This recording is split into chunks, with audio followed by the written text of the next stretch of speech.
In this video, I'm going to explain something called a welfare death spiral.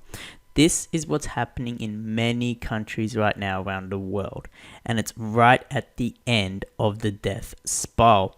It's something that usually takes about 100 or more years, so most people do not realize what's going on. And how it starts is when a country first introduces universal suffrage. Universal suffrage is when everyone is allowed to vote. And it always starts with this because of one thing that always happens when everyone can vote. They start voting for other people's money, which we so kindly call these days welfare. But this does start a whole chain of events which creates into a massive event of destruction. Okay, what are the other two things you need for this whole entire death spiral to happen is you need central banks. And that's because central banks have the ability to print money. So when a lot of people want to vote for other people's money, you quickly run out of other people's money. Central banks have to intervene and start printing the money. And central banks can only do this once the country is no longer on a backed money system. So it's no longer backed by something like gold or silver. Instead, it's a fiat currency.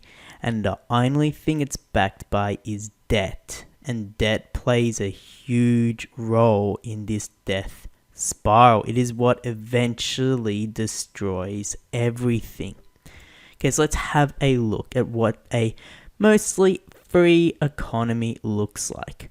So in a free economy, you have a public sector, and all they do is protect the economy. So they have the laws and the police and so forth, and they protect the economy to make sure it goes along swimmingly, so it doesn't demand a lot of money. And we've broken up the economy into essentials and goods and services. And we have the three classes of society: the upper class, the middle class, and the lower class.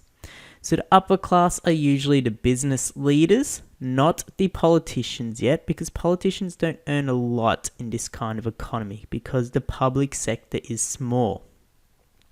The middle class are the workers and middle management, so all the factory workers and office workers.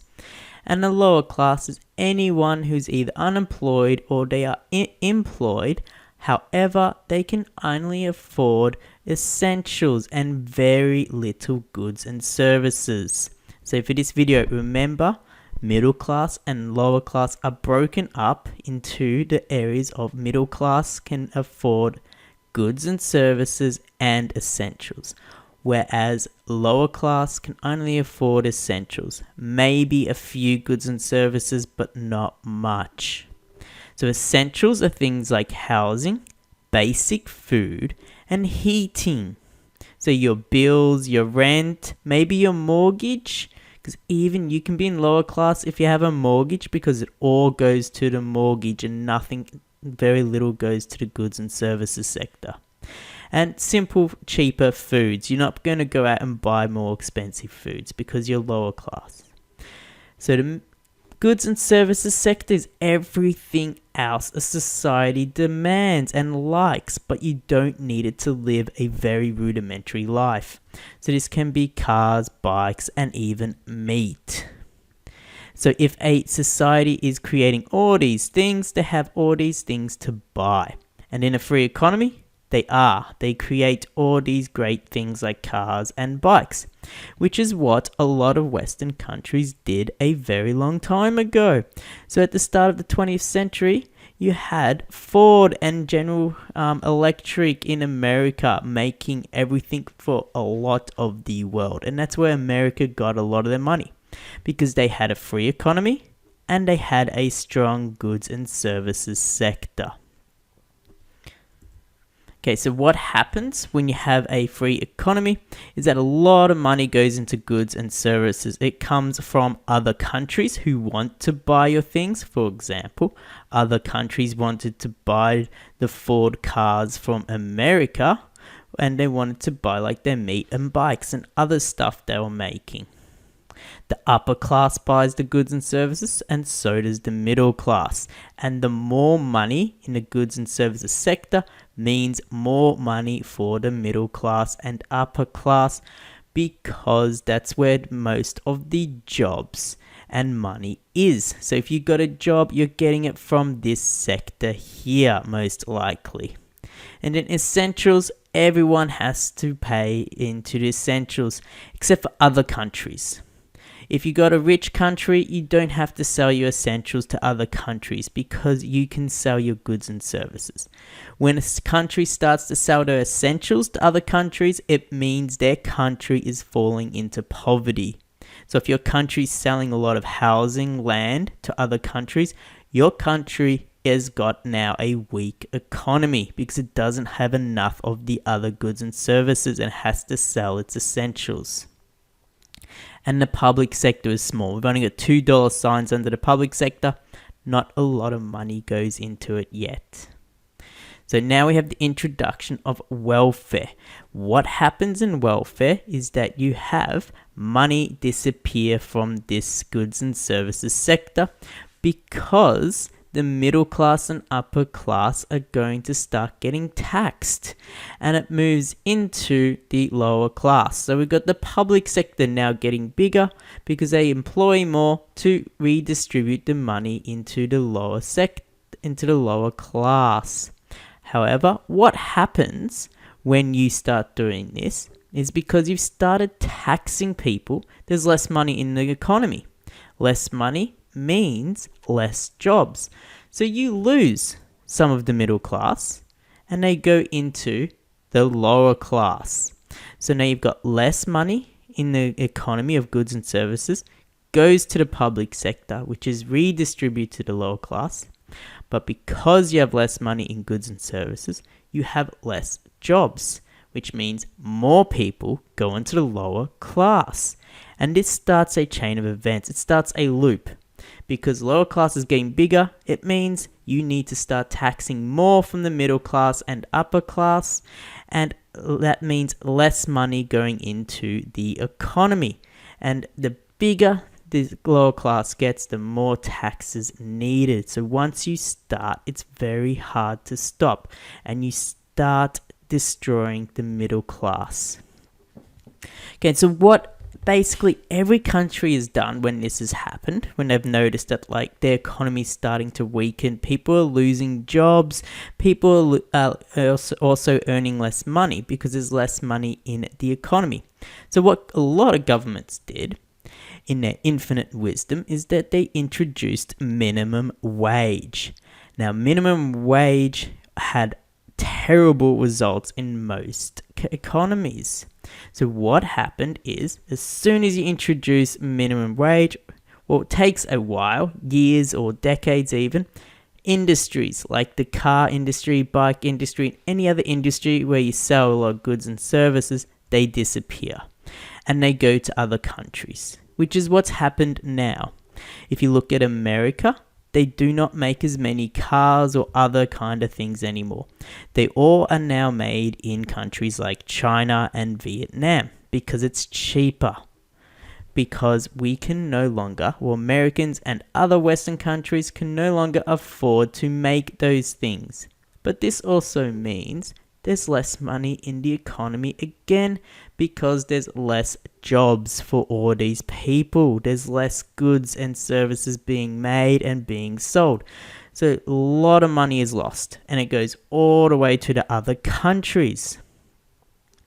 So that means even more of the middle class is destroyed in this attempt of saving it, and it goes all the way to the lower class. So even though all the rest, the people in middle class, they're probably earning more because of the minimum wage. However, there's a lot of people who lost their jobs because of it. So what's happened? You've got a smaller economy. You've got a bigger public sector again. again because you got now a bigger, lower class that is dependent on the public sector. And a lot of your industries and money disappears to other countries. Alright, so the next thing countries usually try to do after this is that they go into asset inflation.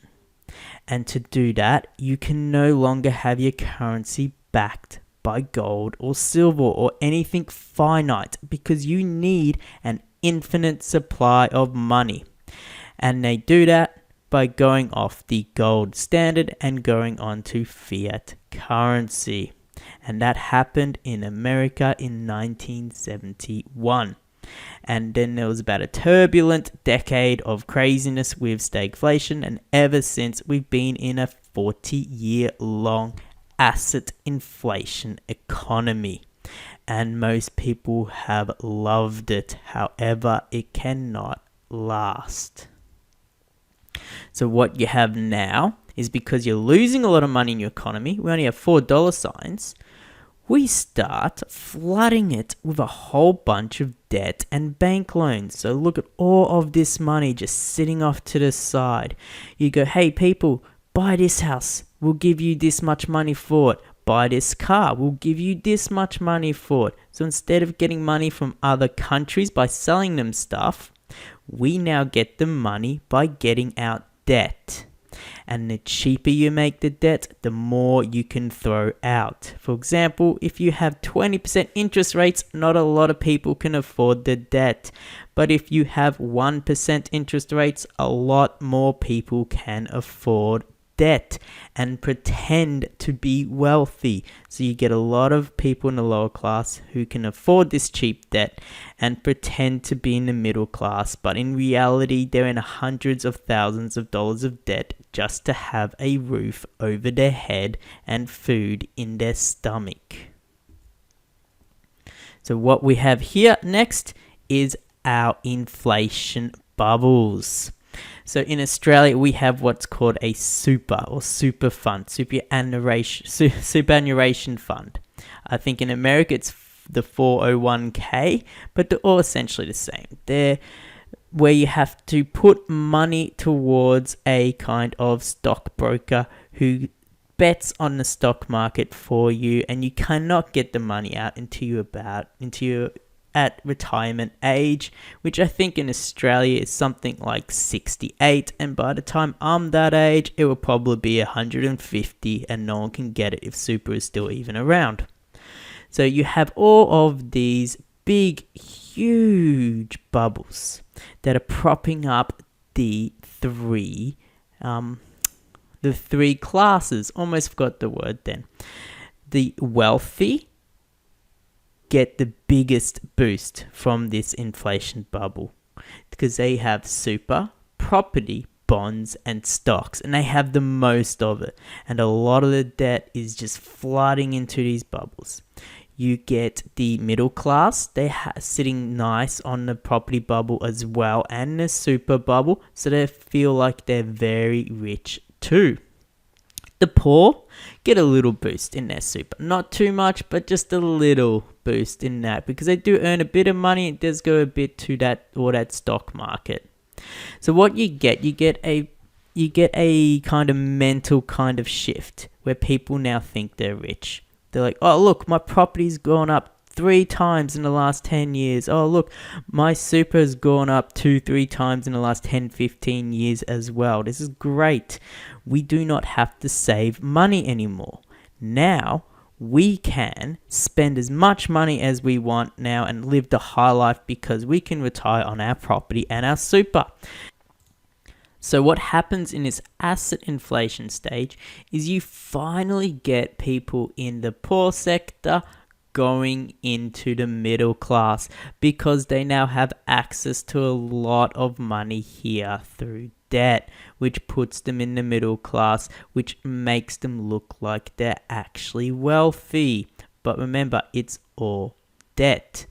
And remember, all this started was because of the introduction of welfare, which was the sole purpose of trying to get rid of the poor class. However, every time they did it, there was unintentional consequences which increased the lower class. And now finally they were able to undo some of those consequences and put people back into the middle class by destroying the currency, taking it off the limitations of something finite, and in pumping the economy with a lot of debt. So what you see is a regrowth in the economy, in the goods and services. There's a lot more money now. However, you see, there's still not a lot of stuff being made. We still only got the meat industry. We no longer have the car industry and the bike industry in the economy. That's still in the other countries, and it's not coming back because people still demand too much money for those jobs. We have a lot of money in here, but it all goes to other countries now. It all is spent on the other countries that make the things we want. So when this happens, when we start inflating assets, a big part of your economy becomes housing, which is an essential, but now it is no longer an essential. It's a good and service. So you see a lot of money that is involved in the economy of countries like Australia, New Zealand, Canada, and I think Great Britain as well, is that it's all tied up in property. That's because that's all they have left. They destroyed the rest of the economy, it fled to other countries, and now they're having to sell an essential to get by because it's all they've got left. This is a sign that a country's economy is dying and it is poor. So now we have our asset inflation economy. We have a lot of people propped up by the stocks, bonds, property, and super. And super basically is stocks and bonds as well, but it's just mandated by the government. So they think they're much richer than what they are. So they're spending a lot more now. They're not caring about saving because they think these bubbles, these debt bubbles are going to last forever and they can retire on those. However, debt always comes crashing down. And if you want to have an idea of how close it is, you look at the central interest rate. And in most countries, it is either hovering a little bit above zero or it's below zero, which means it is at the end.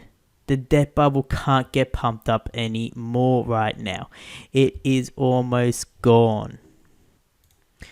So you'll see all of our bank loans, all of the reserve dwindling away as the interest rates chip down to zero. And there's not much left pumping up these bubbles. Very little to go. And we still got money in goods and services. However, a lot of this money is getting sucked up by the bubbles now because people no longer have the money to spend into the economy. They're too busy paying back their debt, or they're too busy saving up for their debt so they can buy a house.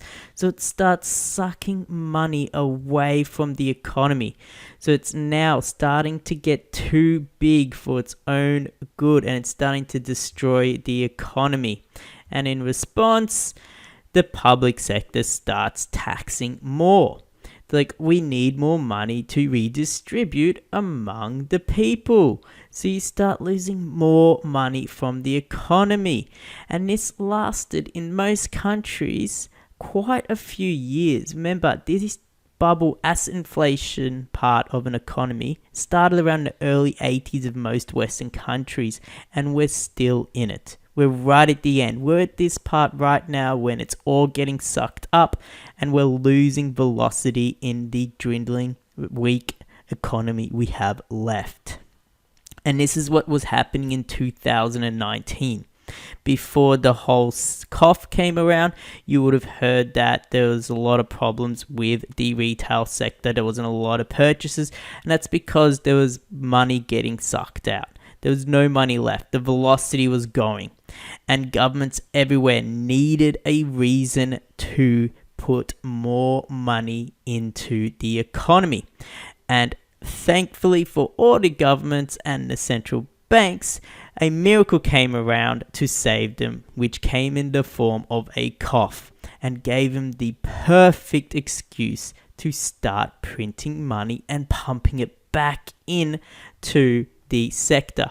However, they couldn't do that with the bank loans. Oh, and we had $1 go into essentials because when you print money, you do cause inflation.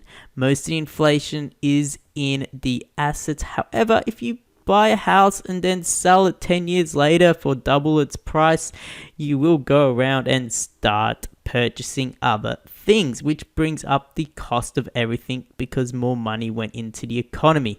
And it's going to go into essentials because everyone spends money on essentials, especially the property market, which is constantly getting pumped up a lot. Okay, so what we have now at the end of a debt cycle, remember, we had this economy of goods and services dying. All the money's getting sucked up by all of the bubbles. And there's very little money left in the banks. So you have something that comes around called QE, quantitative easing by the central banks, which is where they print money to buy bonds, the government bonds, and they do that by selling it to super funds and other managers of the do all the investments. They have to buy the all of the government bonds by law in quite a lot of cases, especially super. They have to have bonds by law, and then they chase the bonds because the central bank starts printing them and putting up the prices. So this just means there's more money going into the banks.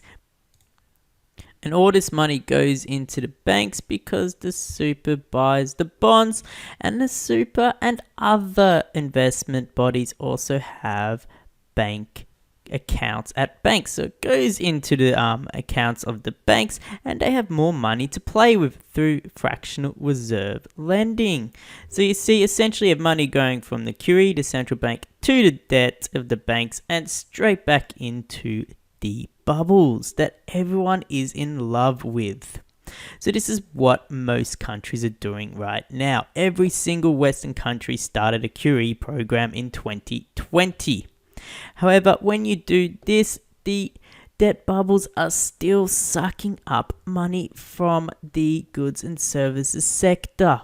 And this is one of the reasons I believe why we've got all the lockdowns, because it's hiding the fact that these goods and services sectors are dying. They were dying before the cough, and now the cough is being used to make it look like it's not the government's fault, it's not the bank's fault that the whole system is collapsing.